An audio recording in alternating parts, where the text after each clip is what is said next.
एक गांव में एक किसान था जिसे एक बहुत ही बुरी आदत लग चुकी थी, और वह आदत थी बेवजह चिंता करने की। वो हर समय किसी ना किसी चीज की चिंता करता ही रहता। वो हर समय सोचता रहता कि कहीं मेरे साथ कुछ गलत ना हो जाए, जबकि उसकी जिंदगी में अभी तक सब कुछ ठीक ही चल रहा था। उसके पास एक बड़ा सा खेत था जिसमें अच्छी खासी फसल हो जाती थी। खेती करने के लिए 2 बैलगाड़ियां थीं, एक अच्छा घर था, एक पत्नी और 2 प्यारे बच्चे थे। लेकिन फिर भी वो किसी न किसी अनहोनी के बारे में सोचकर बेवजह चिंता करता रहता। कभी सोचता कि अगर मेरी फसल में कीड़े लग गई तो क्या होगा, अगर आवारा पशुओं ने फसल को बर्बाद कर दिया तो क्या होगा, अगर सूखा पड़ गया या अत्यधिक बारिश हो गई तो मेरी फसल खराब हो जाएगी। ऐसे ही वो भविष्य की अन्य बातों के बारे में सोचकर बेवजह चिंता में डूब रहा था, जैसे कि कहीं खेती के समय मेरे बैल बीमार ना पड़ जाए, मेरे बच्चों का भविष्य कैसा होगा, कहीं बुढ़ापे में मुझे कोई बड़ी बीमारी ना हो जाए, मेरे बच्चे बुढ़ापे में मेरा ख्याल रखेंगे भी या नहीं, वगैरह वगैरह। अपनी इस लगातार बेमतलब चिंता करने की आदत की वजह से वो आसान और परेशानी नहीं लगता था, और अब उसका किसी भी काम में मन भी नहीं लगता था। उसकी पत्नी ने भी इस बात को अनुभव किया कि उसे बिना मतलब चिंता करने की आदत पड़ चुकी है।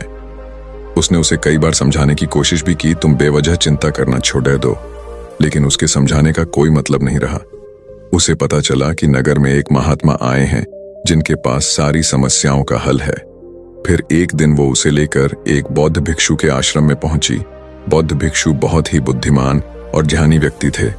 किसान और उसकी पत्नी अपनी सारी समस्या बौद्ध भिक्षुओं के समक्ष रख दी। किसान ने कहा, महात्मा, मैं हर समय किसी न किसी बात की चिंता करता रहता हूँ। मैं ज्यादातर उन बुरी चीजों के बारे में सोचकर चिंतित होता रहता हूँ जो अभी तक मेरे साथ हुई भी नहीं। किसान की समस्या को पूरे ध्यान से सुनने के बाद बौद्ध भिक्षु ने कहा, ठीक है, तुम दोनों कल सुबह आना और फिर मैं तुम्हें तुम्हारी समस्या का समाधान बता दूंगा।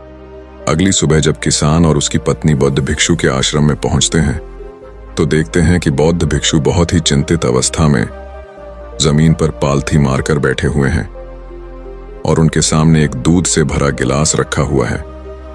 बौद्ध भिक्षु बार बार उस दूध के गिलास की तरफ देख रहे हैं और फिर कभी अपना हाथ अपने सिर पर रखते तो कभी जमीन पर वो बहुत ही चिंतित और बेचैन दिखाई पड़े थे। ये देखकर किसान ने पूछा, महात्मा, आप इतने परेशान क्यों लग रहे हैं?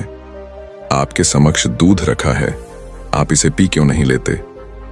महात्मा बोले, मुझे चिंता हो रही है कि कहीं इस दूध को बिल्ली ना पी जाए या फिर मैं कहीं जाऊं और तो क्या पता या दूध कहीं गिर जाए।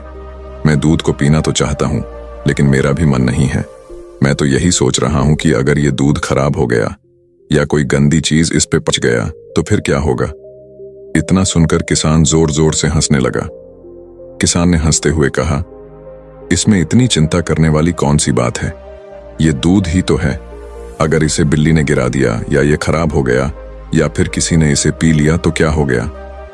ये आपको दोबारा मिल जाएगा और वैसे भी आपका चिंता करना व्यर्थ है, क्योंकि ना तो अभी इसे बिल्ली ने गिराया है, ना ही खराब हुआ है और ना ही अभी इसे किसी ने पिया है, और हो सकता है कि भविष्य में ऐसा हो भी ना। किसान के मुंह से ये बातें सुनकर बौद्ध भिक्षु मुस्कुराए और बोले, मैं भी तो तुम्हें ही यही समझाने का प्रयास कर रहा हूं कि भविष्य की उन घटनाओं की चिंता करना व्यर्थ है जो अभी हमारे साथ हुई ही नहीं और बहुत बड़ी संभावना है कि वो कभी होगी भी नहीं, और अगर हो भी गई तो जिस चीज को तुम एक बार हासिल कर सकते हो उसे तुम दोबारा भी हासिल कर सकते हो, और अगर नहीं कर पाए तो कोई बात नहीं, क्योंकि समस्याओं के आने के साथ ही उन समस्याओं का सामना करने की हिम्मत भी अपने आप ही आ जाती है। ये बातें सुनने के बाद किसान को लगा जैसे किसी ने उसके गाल पर एक थप्पड़ मारकर उसे नींद से जगा दिया हो। उसे महसूस हुआ कि वो भी तो यही गलती कर रहा है, वो भी तो भविष्य की उन घटनाओं के बारे में सोचकर चिंतित हो रहा है जो अभी तक घटी ही नहीं और शायद कभी घटेगी नहीं। वो और फिर बौद्ध भिक्षु के चरणों में गिर पड़ा और कहने लगा, इतनी आसान में मुझे मेरी गलती का एहसास करवाने के लिए आपका बहुत बहुत धन्यवाद, और मैं आज से पूरा प्रयास करूंगा। मैं बेवजह चिंता करना बंद कर दूंगा। जापान में एक लोकप्रिय कहावत है, अगर तुम चल रहे हो तो सिर्फ चलो, अगर तुम खा रहे हो तो सिर्फ खाओ, लेकिन एक समय में सिर्फ एक ही काम करो, चिंता न करो। इस लोकप्रिय कहावत के अर्थ ने मुझे हैरान कर दिया था। और सच कहूं तो मुझे ऐसा लगता है कि कहावत के अर्थ में ही वो राज छुपा है, जिसे अगर किसी ने अच्छे से समझ लिया और अपने जीवन में उतार लिया तो वो चिंता के बंधन से ही हमेशा हमेशा के लिए मुक्त हो जाएगा। इस कहावत के अर्थ के बारे में हम आगे बात करेंगे, लेकिन उससे पहले देखते हैं कि हमारे दिमाग में इस तरह के विचार ज्यादा चल रहे होते हैं। पहला, क्या मैंने ये काम सही से किया? दूसरा, क्या मैं इसे और बेहतर कर सकता था? तीसरा, इसका परिणाम क्या होगा? और चौथा, लोग मेरे और मेरे काम के बारे में क्या सोच रहे होंगे? ये ऐसे कुछ विचार हैं जो हमारे दिमाग की सिस्टम में ज्यादातर समय चलते रहते हैं, लेकिन हमें पता नहीं चलता, क्योंकि हमने इन विचारों के साथ जीना सीख लिया है और हमारा दिमाग काम भी ऐसे ही करता है कि अगर हमने इसे किसी काम को कई बार करवा लिया तो फिर ये उसे अपनी आदत बना लेता है और फिर हमारे चाहे बिना भी उस काम को करने का प्रयास करता है। शुरुआत में तो हम किसी भी काम को अपनी इच्छा से पूरे होशो हवास में करते हैं, लेकिन बाद में वो हमारी आदत बन जाता है और फिर हम बस बेहोशी की हालत में बिना सोचे समझे उस काम को करते चले जाते हैं।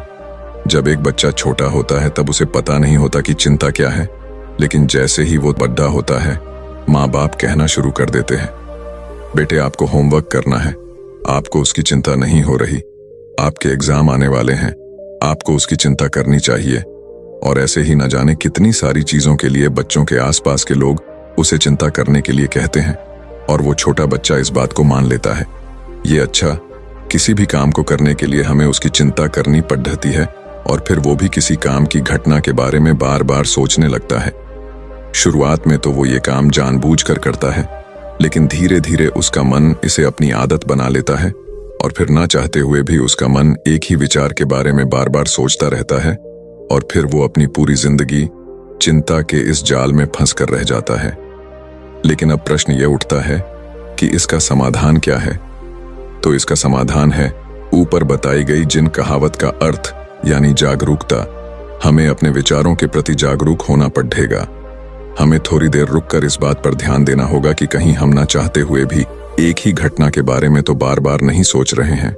हमें पूरी जागरूकता के साथ ये देखने का प्रयास करना होगा कि पूरे दिन हमारे अंदर इस तरह के विचार उठते रहते हैं। अब आप पूछ सकते हैं, केवल जागरूकता क्या करेगी? मैं कहता हूं यह काफी है। ये मन को शांत करने के लिए पर्याप्त है, मन को अपने स्वभाव का एहसास कराने के लिए पर्याप्त है और जीवन में जागरूकता लाने का सबसे आसान तरीका है ध्यान करना। ध्यान करने के दौरान अपने विचारों पर ध्यान देना, और जब आप पूरी जागरूकता के साथ अपने विचारों पर ध्यान देना शुरू कर देंगे तब आप पाएंगे कि आपके मन में चलने वाले गैर जरूरी विचार एक एक करके अपने आप ही गायब होना शुरू हो जाएंगे और फिर आप एक आनंदित और शांत जीवन अनुभव कर पाएंगे। बाकी अगर ये कहानी आपको अच्छी लगी हो तो इस वीडियो को लाइक करें और ऐसी और कहानी सुनने के लिए चैनल को सब्सक्राइब करें। तब तक मिलते हैं हम आपसे ऐसी ही एक और प्रेरणादायक कहानी के साथ अगले दिन। धन्यवाद।